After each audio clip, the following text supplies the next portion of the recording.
Wait, who are all these people? Oh, these are the electors. They're the people who actually vote for president. My name is Richard Dix, and this is How Did That Happen? A podcast where I look at everyday things or events and try to figure out how they came to be. Every week I will research one topic, and by the end of the episode, I hope to truly have the answer to the question, how did that happen?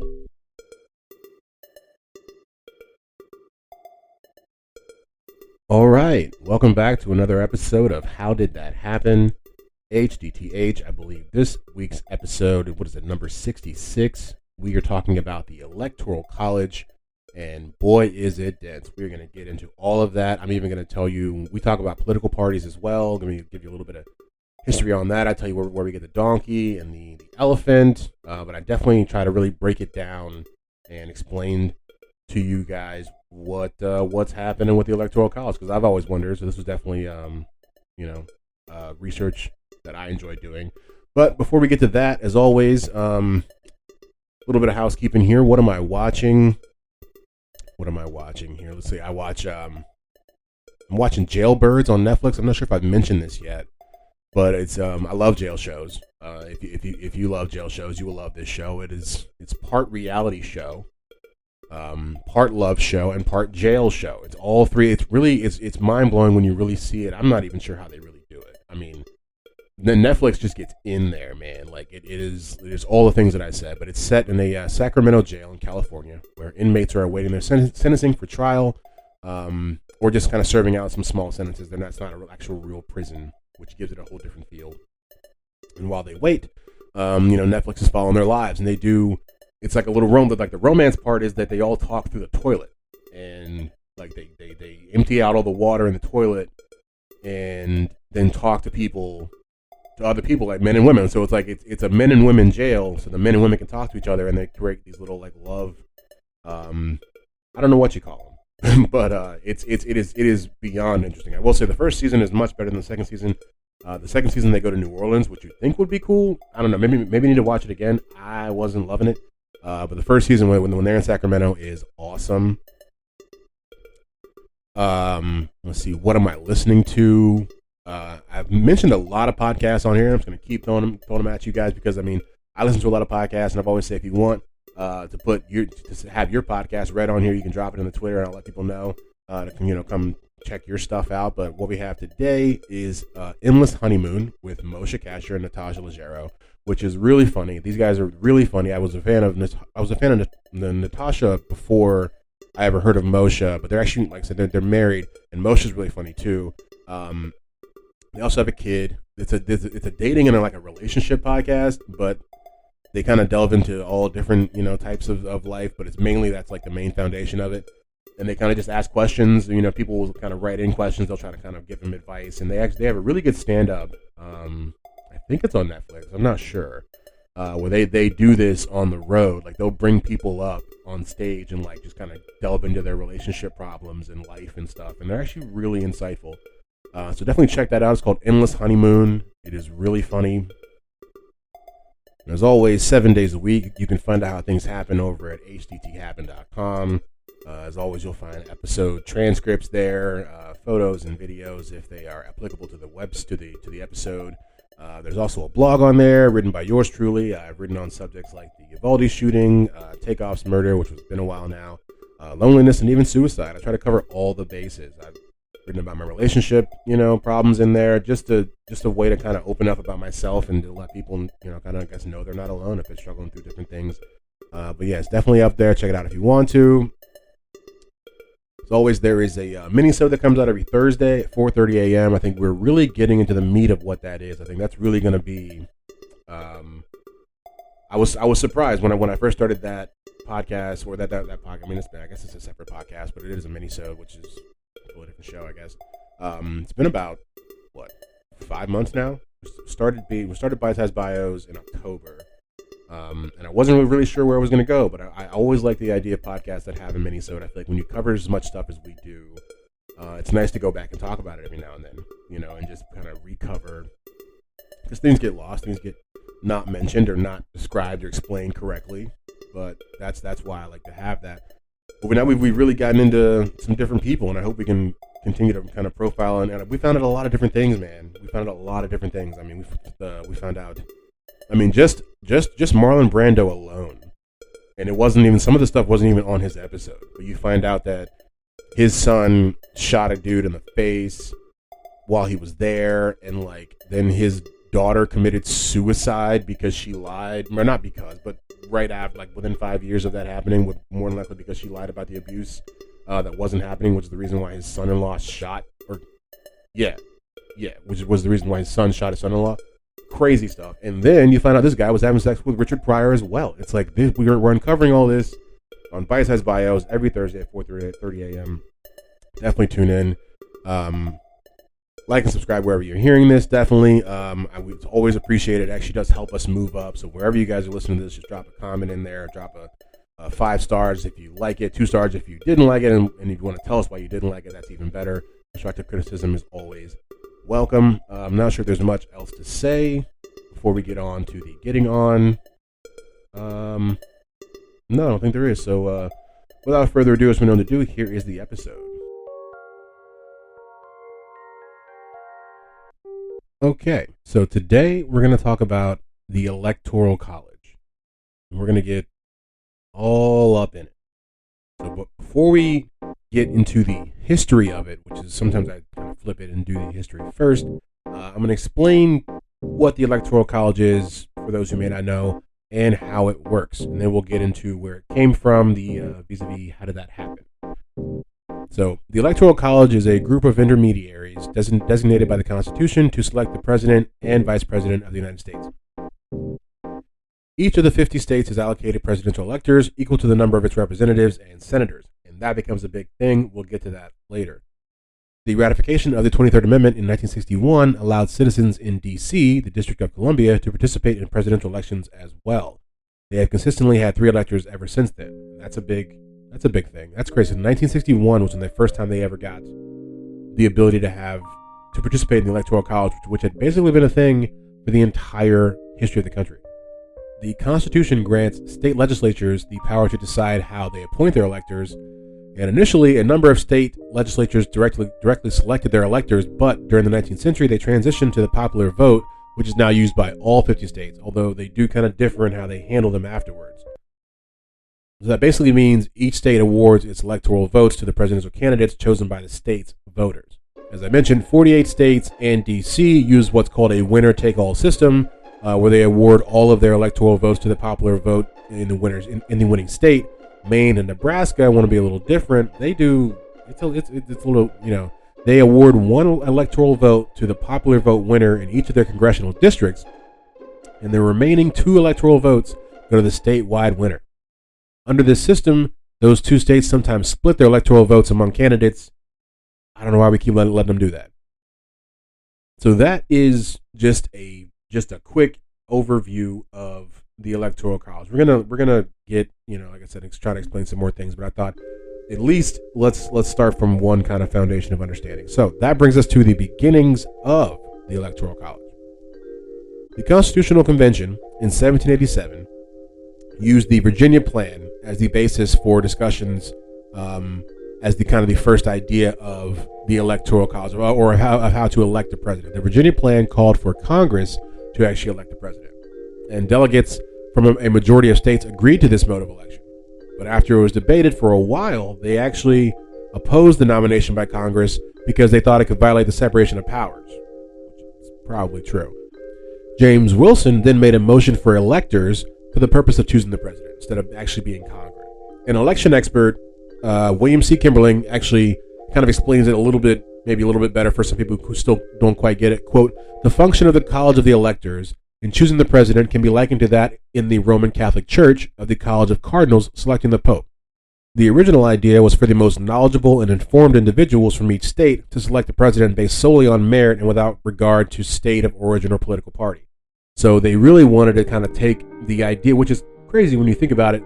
We're fighting so hard for democracy just to be like, well, let's just pick the smartest guys in each state and let them pick the president. It's like, was that what George Washington fought for? And so Article 2 of the Constitution, which established the executive branch of the federal government, outlined the framers' plan for electing the president and vice president. Under this plan, each elector would cast 2 votes for president.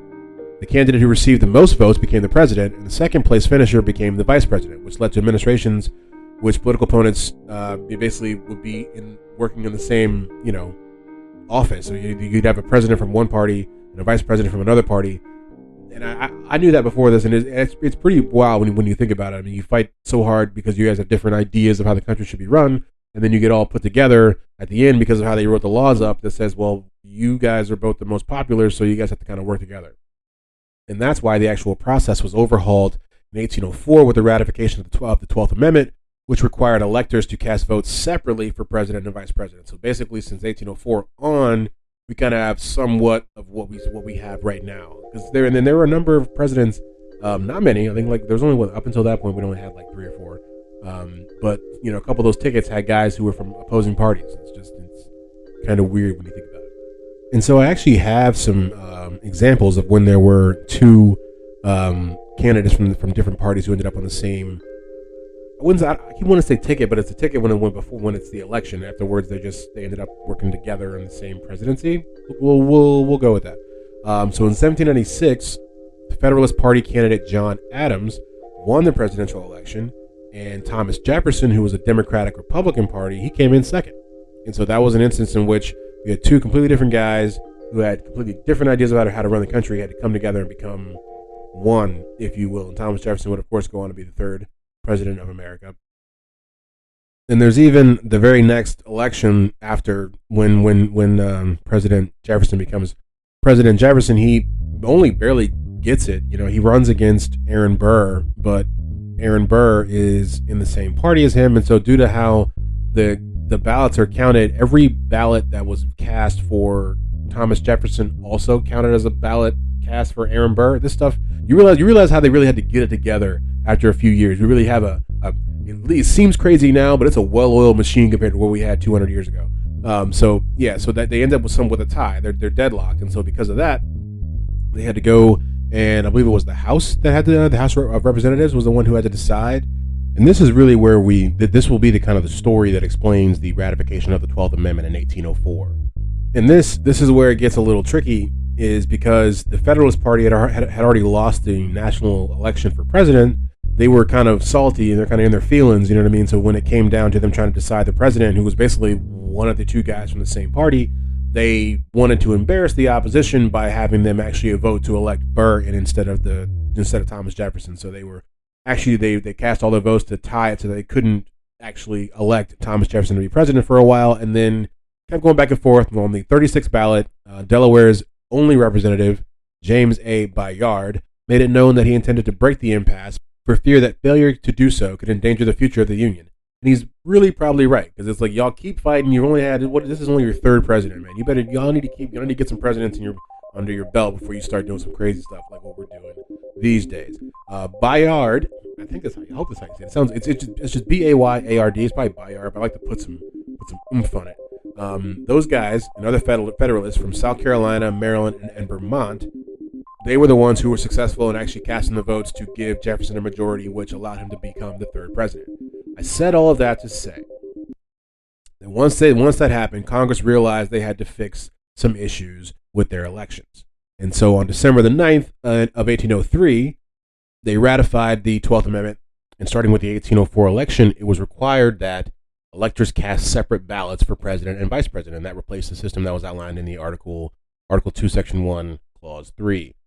But it's interesting to note that the framers of the Constitution didn't really want or anticipate political parties. And it's true in George Washington's farewell address in 1796, he included an urgent appeal to avert such parties. He was telling them that you guys really don't need to be doing that. They never really had the idea that candidates would be running for president either. But within a few years of the Constitution becoming ratified, both of those things were just very permanent fixtures in American politics. All right, and we've covered a lot of ground in the last 10 to 15 minutes. I'm going to take a second to take a breath and breathe in and breathe out before we head back into some more dense topics. I definitely did this podcast, or started this podcast to get into stuff like this, and I'm still trying to find a through way to to make it the most palatable and to try to get out the most important information that I can find. But yeah, so we've talked about basically what the Electoral College is. We've talked about some different instances in which the early elections in American history kind of shaped what we have now. Another part that I do feel is worth mentioning, and actually more important than what I initially thought before I went into this, was the 3/5 clause in the Constitution, which basically it explains that the southern states, who were the slave-owning states mostly in America during that time, they were able to, in counting all the people in their population during the census, they would count the slaves as 3/5 of a person, which in itself already sounds horrific. But what really happened is it ended up giving the southern Congress members more voting power and more power in the national election, because basically the southern and American, or excuse me, not American, the southern and northern sides had about equal population, but as far as then you had the slaves into it for the people in the South, it gave them a larger population, which then gave them more electorates, which gave them a larger voice in the elections. I thought that was very interesting. I never really thought about that, how that would affect. And so basically they say, because of the considerable non-voting slave population, the region would have less clout under a popular vote system. So basically they just made it so how it was, every vote counts for, whatever candidate. The South would not be as powerful as they actually were. And so during that time, I think there was said 93% of the country's slaves were in just 5 southern states. And so that basically they became the beneficiary of this compromise, and they increased the size of the South's congressional delegation by 42% just by counting their slaves. And so this is actually what gets them their seats in Congress. And so when they come to try to figure out how we're going to make an electorate system for the entire country, they just take this system and apply it to the Electoral College system. So it's not to, super hot take here, but it seems like the Electoral College is somewhat rooted in racism. But I mean, it's America, so like, what isn't? So when you think about it, I had a funny, I don't know if this is worth mentioning, where I was talking to some people the other night, and I was saying, I wish, not that I wish, but all the names that they use in replacement of, like all the Native American mascots and stuff for sports, they're just not as good. They're just not as good. This is just a tangent real fast to get it off my chest, but I mean, the Washington Commanders, it just doesn't, it doesn't sound as good as the Washington Redskins. I know, I hear it. And then like the Cleveland Indians, the Cleveland Guardians, it's just like, if we have to change it, can we actually change it to something cool? Sorry, I don't know why that just came into my head right now, but I figured I'd get it off my chest while I have the chance. Back to the Electoral College. Now we're going to talk about what it takes to be an elector, what qualifications that it is to be in the Electoral College. And we've mentioned on a previous BSB when we did Hillary Clinton, I mentioned at the end that she herself actually is an electorate, or is that what they call him? I think that's what they call him, or elector for the state of New York. So she falls within all the qualifications that I'm about to list, which I will mention before are not many. The U.S. Constitution contains very few provisions relating to the qualifications of electors. Article 2, Section 1, Clause 2 provides that no senator or representative or person holding an office or trust or profit under the United States shall be appointed an elector. So you can't be holding any office of some sort or have any sort of, financial interest in the country at all, which is probably a good thing. As a historical point, the 14th Amendment provides that state officials who have engaged in insurrection or rebellion against the United States or given aid and comfort to its enemies are disqualified from serving as electors. This actually does relate to post-Civil War stuff, so really it doesn't actually have anything to do with the Civil War that happened, but it has everything to do with anything that happened after the fact. So each state will have what's called a certificate of ascertainment, and it confirms the names of all their appointed electors, and that's pretty much all you need. And so you can't hold office, you can't have any financial interests that involve America, you can't have gone against America in any way, and then you get your name on a certificate, and boom, you can elect the president. So that's all you need to do to get that done. And since we're talking about these electors, another interesting part, because this is the part, I mean, honestly, because they teach you politics in school, social studies and civics and all that good stuff, and you learn. And I think before that, I mean, maybe if you're from a household that is a little more involved, you maybe knew this before, but I didn't really understand how elections worked until I went to school. My parents vote, and they voted, and they probably, but it wasn't like a civics class at home when I went home. So when you learn this stuff, and you realize, oh, so I vote, but then my vote just goes into kind of a tally, and then the amount of votes just get pushed over to this one person who then gets to choose who they want to pick, which is truthfully how it actually works. The people who are the electors are not bound by any constitutional right or any rule to vote for who you tell them to vote for. And that's kind of what I'm going to cover right here, right now. They're called faithless electors, basically. Ever since the 19th century, states have expected their electors to honor the will of the voters. You would think so, right? In other words, electors are now pledged to vote for the winner of the popular vote in their state. That's what you think would happen. However, the Constitution does not require them to do so, which blowing my mind, which allows for scenarios in which faithless electors have voted against the popular vote and winners of their states. Since 2016, or not since, but as of 2016, so all the way up, I guess, until 2016, there have been 90 faithless electoral votes that have been cast out of the 23,000 in total across presidential elections. And in the 2016 presidential election, there was a record-breaking 7 faithless electors, including 3 who voted for Secretary of State Colin Powell, God rest his soul, who was not even a presidential candidate at the time. So these guys are just going rogue. It's crazy when you think about it. So you vote, you put your vote out there, and these guys just choose to vote for who they want to. That's crazy. I mean, 7.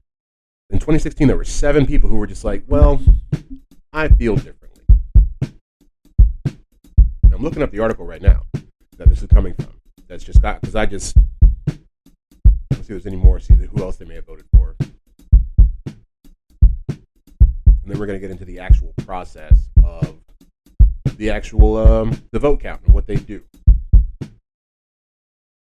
Okay, and so there's I said what? 3 of them voted for Colin Powell. One of them, his name was Robert Satiacum. Robert S. He voted for Faith Spotted Eagle, which at first I was like, this dude voted for an animal. He did not. He voted for a woman who's a member of the Sioux Nation, the Yankton Sioux Nation.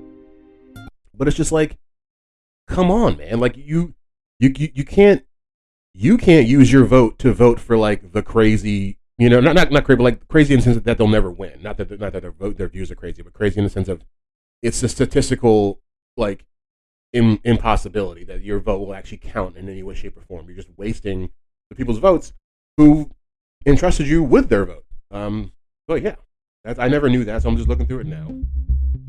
2 of them came from Texas.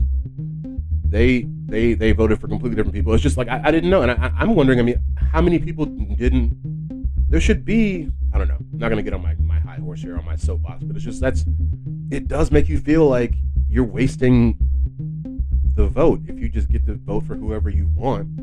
What's even the point of our vote then? Not me getting existential on the podcast.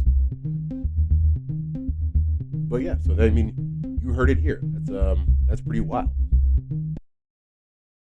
And so, like I said, so there's no constitutional law that says they have to, but there are currently 33 states and D.C.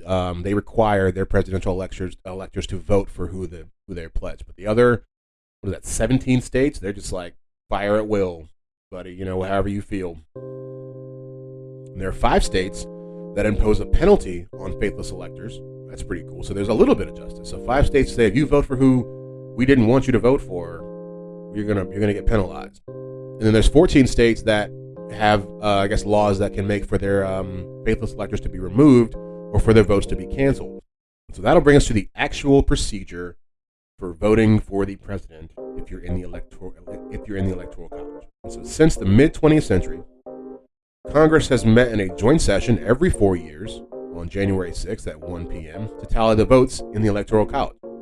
The sitting vice president presides over the meeting and opens the votes from each state in alphabetical order.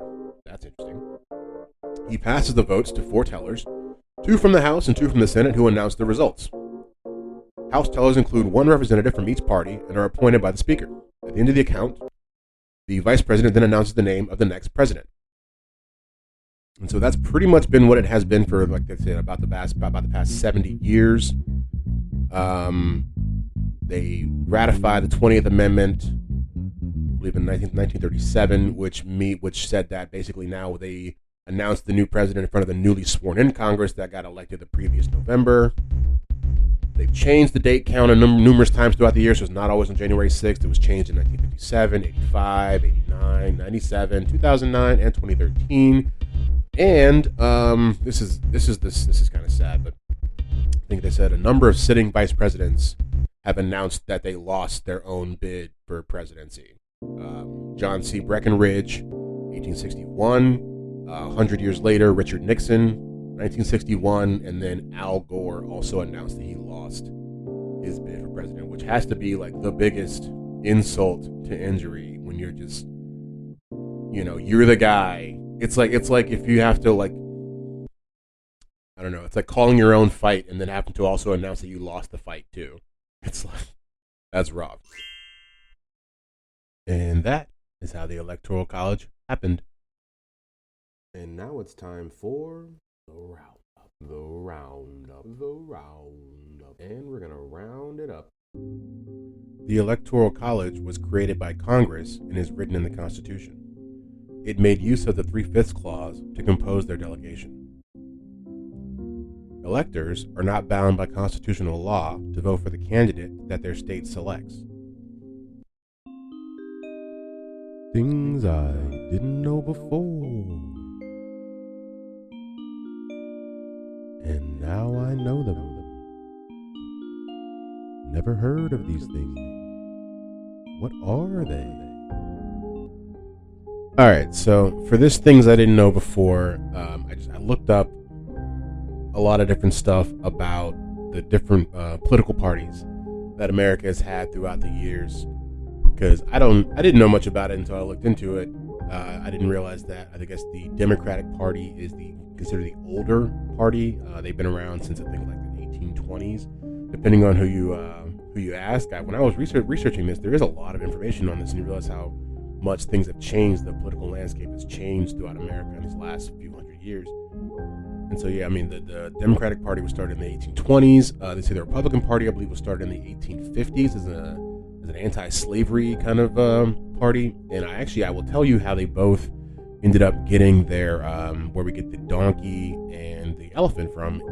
They're not crazy interesting stories, but it's crazy how they stick for so long. And of course, so the Republican Party got their elephant logo from a political cartoon written by or drawn by a dude named Thomas Nast, who was drawing it for Harper's Weekly. And I saw the picture. It's just like, I'm not sure what the connotation is. The context. Excuse me. Let me see if I can find it here real fast. All right, pulled it up. Looking at it here, trying to get a understanding. So it's a huge elephant, and there's what is that?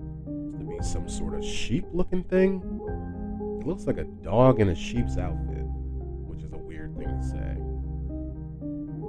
And it's got things like it's about reform. What else does it say? But yeah, so basically, I'm not sure why they chose to. Oh, there's a giraffe in here too. There's so many animals, and they picked the elephant. Okay. But yeah, and so the other one, the way that we got the donkey is actually from, I believe it was President Andrew Jackson. They called him a jackass, and he was like, "Yeah, that's me," and I'm so much of that I will now, I think he put up pictures of like donkeys and stuff. Yeah, he put donkeys on his campaign posters, and since he was a part of the Democratic Party, that kind of just became the thing, and that's why we even now 100, 200 years later, have an elephant and a donkey to symbolize our two-party system. But there have been some really interesting different names for parties. There was a party in the 1840s called the Know Nothings Party, and it was an immigration based party, and they kind of grew out of the nativist fears from millions of immigrants from Germany, Ireland, China, and other countries that were coming into America. They were worried about all these people that were kind of coming into their quote unquote native land. But the way they got their name was what people would ask about them because they didn't want to be known. They would just reply, "I know nothing." You know what I mean? And that's kind of like, I guess, a little nod to being in the party. But yeah, that's they didn't last. The Federalists were also a different party. They didn't last. I think after the War of 1812, they kind of fizzled out. And there was actually, during that time, I didn't know this either. During that time in the War of right after the War of 1812, there was a time when there was only one party for like 12 years. There was maybe 3 elections. There was only one party. It was the Democratic Party, because they had been going against the Federalists for a while, and then the Federalists couldn't get it together, and it was just the Democrats for a little while. Like we said, the Republicans wouldn't come in for at least another 10 to 20 years. I figured out why. A lot of different things here that I see out in everyday life that I don't always understand because I don't always look them up. I figured out why the GOP, what that even stands for, and where they got that from. The GOP stands for Grand Old Party. I would have never guessed it. And it really comes from back when an election in 1888, when the Republican Party won the presidency after there had been a Democratic president, which was like a big thing for them. The Chicago Tribune was quoted as saying, "Let us be thankful that under the rule of the Grand Old Party, these United States will resume the onward and upward march with the election of Grover Cleveland." And so it really comes from, the GOP comes from an 1888 Chicago Tribune article. Interesting. A lot of different little facts, little tidbits. You realize this stuff, it really, I like little nuggets like that. So the first third party in America was the Anti-Masonic Party, and obviously, as it says in their name, they were created out of the opposition to the Freemason movement. And I don't know if I have much else. That was just a couple little tidbits about political parties. I find that stuff interesting. I hope you guys find that stuff interesting.